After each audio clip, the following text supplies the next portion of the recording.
Welcome, ladies and gentlemen, to the event safety briefing video for this upcoming weekend's Max Adventure Race series at Lake Macquarie. Looking forward to welcoming you all to the event for a great day out of running, riding and kayaking. Before we get started, I'd like to take this opportunity to acknowledge the traditional custodians upon whose land we will be meeting and pay our respects to their elders past, present and emerging. The main thing I want to go over in this video is, of course, safety. First thing to take into consideration is that you will all be traveling in teams of 2. Therefore, any help that you need out on course will initially come from your teammate. That's why it's important that teams stick together as per the rules. If your teammate needs assistance, please provide any help that you can. If you need further assistance, please grab the next team that comes past and ask them to travel further along the course to the next marshal or transition area and relay that information back to us so we can initiate the appropriate first aid response. There will be emergency contact numbers as well on your map and on your course description, which you will have out on course with you. If you do come across a team that is in need of assistance and you can provide that, please stop and do so. If you do help a team out on course, time credits are available. So if you stop and help a team for 5 minutes out on course, we can credit you that time upon completion of the event. Another important safety aspect is that at times on all courses, you will either be traveling along or crossing roads. They are quiet country roads. They all have been signposted to alert drivers that there was an event taking place, but they are not closed and will have traffic travelling along them. Therefore, whenever you are travelling along a road, stick to the left, stay in single file, and whenever you are crossing a road, make sure you pay attention and give way to any traffic. You need to give way to the cars will not give way to you. It's easy in the heat of an event to ignore those sort of things. So make sure whenever you're approaching or moving along a road, make sure you pay careful attention to any movement of traffic. Another safety aspect I want to talk about is that there will be other users out on the course. We do not have exclusive use of the areas that you will be traveling through, and other users will be out there walking or riding, things like that. The ones to pay particular attention to is there could be four-wheel drivers and or trail bike riders out on the course. You will most likely hear them before you see them. So if you start hearing four-wheel drivers or things like that out on course, pay attention, stick to the left. Unfortunately, they can travel quite fast in different areas, so make sure you pay attention if you start to see those sort of other users around.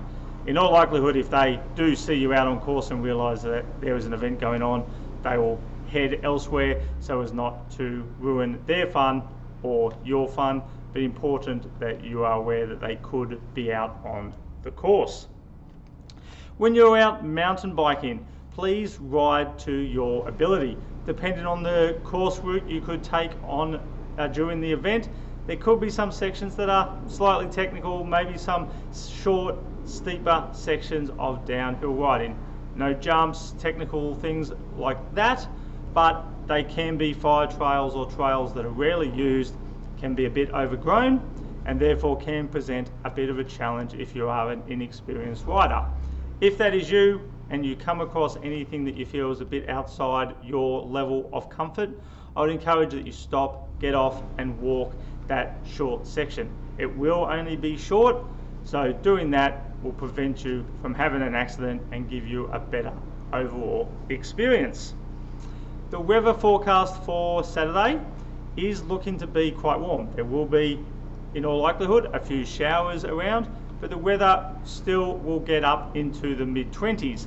That doesn't sound especially hot, but once you've been out on course running and riding and kayaking for a few hours, it starts to build up. So make sure you carry plenty of water.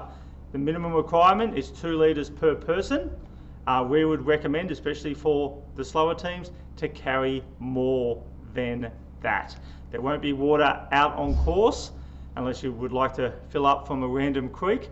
So make sure you carry plenty of water with you so you can stay hydrated during the day. The other important safety thing to talk about is the kayaking leg. So when kayaking, you must obviously be wearing a PFD/life jacket, same thing. They are provided. You'll collect them where you launch and return on the kayak leg. There is a variety of sizes. Follow the directions of the marshals who'll be able to direct you to the most appropriate size for you. Make sure you have them on at all times when in the kayaks. The other thing you must wear when in the kayaks is enclosed shoes. People are tempted to take their shoes off so as not to get them wet. You will likely already have got them wet out on course anyway.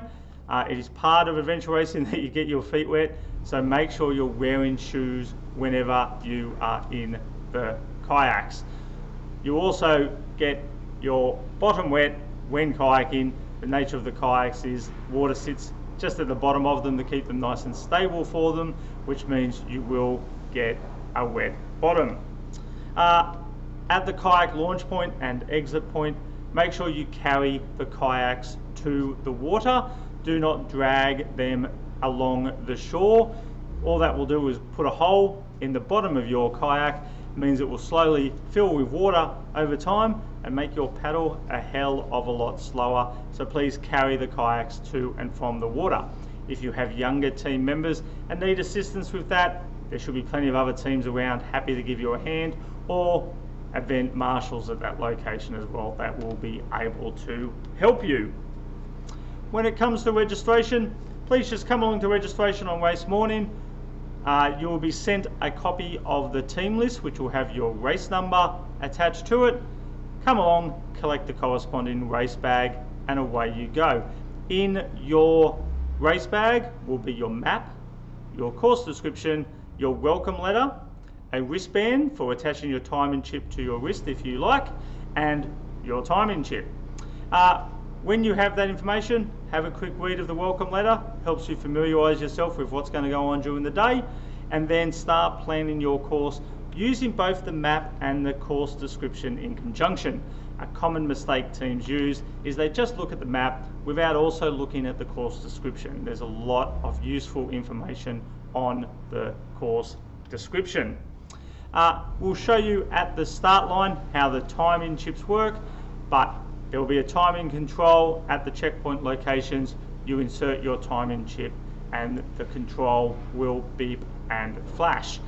Controls, checkpoints out on course will be marked with either a orange and white orienteering flag and or a red and white hazard tape. That'll be indicated on your course description what you are looking for, and one of them will be available at the start as well, so you can visualize what they look like.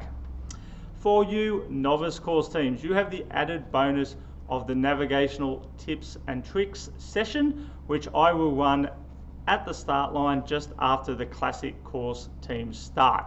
Just check the event program for when that is. Come along to registration there near the start line, and I'll virtually run through the course with you, explain what you're doing, what you're looking for, all those types of things. Equally, if you're in the kids course, once the novice course teams start, I'll be running through a special kids course briefing as well. We focus in on safety for our younger competitors and making sure they know where to go on the course to make their day even more enjoyable. That's it for me for now. If you have any questions, please make sure just email us in and we'll be able to help you, or see us on the morning of the event. More than happy to answer any questions you might have. Best of luck with the last couple of days of preparation, and we look forward to seeing you on Saturday morning. Thank you.